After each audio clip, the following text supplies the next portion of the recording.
युधिष्ठिर जुए में अपना सर्वस्व हार गए थे। छलपूर्वक शकुनी ने उनका समस्त वैभव जीत लिया था। अपने भाइयों को, अपने को और रानी द्रौपदी को भी बारी बारी से युधिष्ठिर ने दांव पर रखा।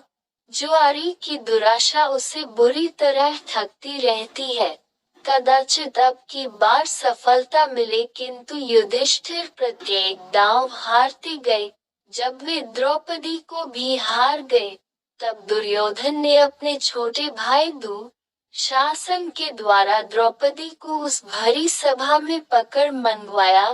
दुरात्मा दुशासन पांचाली के केश पकड़कर घसीटता हुआ उन्हें सभा में ले आया। द्रौपदी रजस्वला थे और एक ही वस्त्र पहने थी। विपत्ति यही समाप्त नहीं हुई। दुर्योधन ने अपनी जांघ खोलकर दिखाते हुए कहा, दुशासन, इस कौरवों की दासी को नंगा करके यहाँ बैठा दो।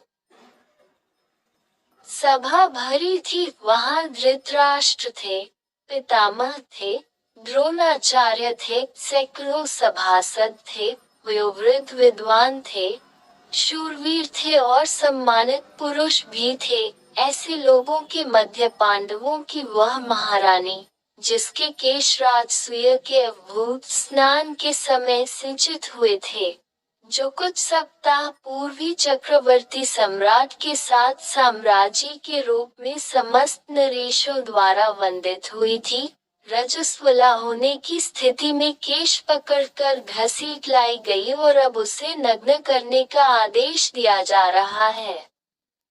होने को वहां विदुर भी थे, किंतु उनकी बात कौन सुनता। द्रौपदी ने अनेक बार पूछा। युधिष्ठिर जब अपने आप को हार चुके थे, तब उन्होंने मुझे दांव पर लगाया था, अतः धर्मत मैं हारी गई या नहीं। किंतु भीष्म जैसे धर्मज्ञों ने भी कोई निश्चित उत्तर नहीं दिया। जिसकी भुजाओं में 10,000 हाथियों का बल था, उस दुरात्मा दुशासन ने द्रौपदी की साड़ी पकड़ ली। मेरे त्रिभुवन विख्यात शूरवीर पति। द्रौपदी व्याकुल होकर इधर उधर देख रही थी कि कोई उसकी रक्षा करेगा, किंतु पांडवों ने लज्जा तथा शोक के कारण मुख दूसरी ओर कर लिया था। आचार्य द्रोण, पितामह भीष्म, धर्मात्मा कर्ण। द्रौपदी ने देखा कि उसका कोई सहायक नहीं। कर्ण तो उल्टे दुशासन को प्रोत्साहित कर रहा है और भीम, द्रोण आदि बड़े बड़े धर्मात्माओं के मुख दुर्योधन द्वारा अपमानित होने की आशंका से बंद हैं और उनके मस्तक नीचे झुके हैं। एक वस्त्रा अबला नारी उसकी एकमात्र साड़ी को दुशासन अपनी बल बल भरी मोटी भुजाओं के बल से झटके से खींच रहा है। कितने क्षण द्रौपदी साड़ी को पके रह सकेगी। कोई नहीं, कोई नहीं, उसकी सहायता करने वाला। उसके नेत्रों से झड़ी लग गई। दोनों हाथ साड़ी छोड़कर ऊपर उठ गए। उसे भूल गई राजसभा, भूल गई साड़ी, भूल गया शरीर। वह कातर स्वर में पुकार उठी, श्री कृष्ण। द्वारकानाथ, देव देव, गोपीजन प्रिय, जगन्नाथ, इन दुष्ट कौरवों के सागर में मैं डूब रही हूँ, दया में मेरा उद्धार करो।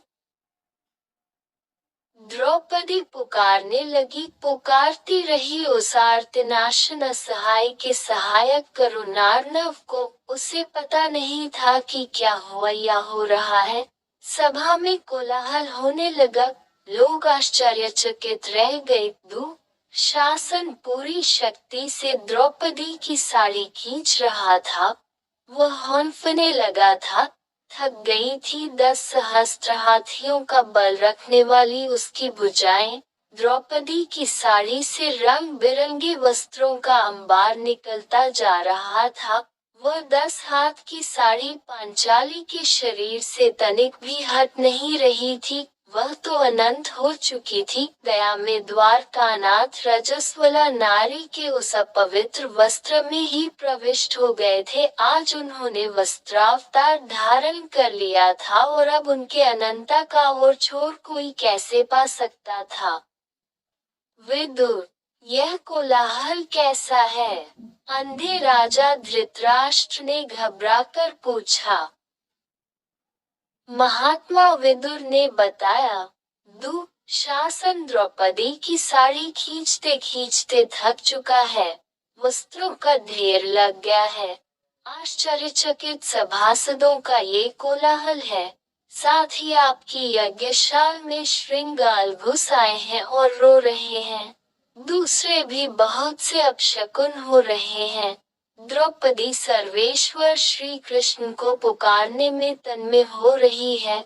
उन सर्वसमर्थ ने अभी तो उनकी साड़ी बढ़ा दी है, किंतु यदि शीघ्र पांचाली को प्रसन्न नहीं करते तो श्री कृष्ण का महाचक्र का प्रकट होकर एक क्षण में आपके पुत्रों को नष्ट कर देगा।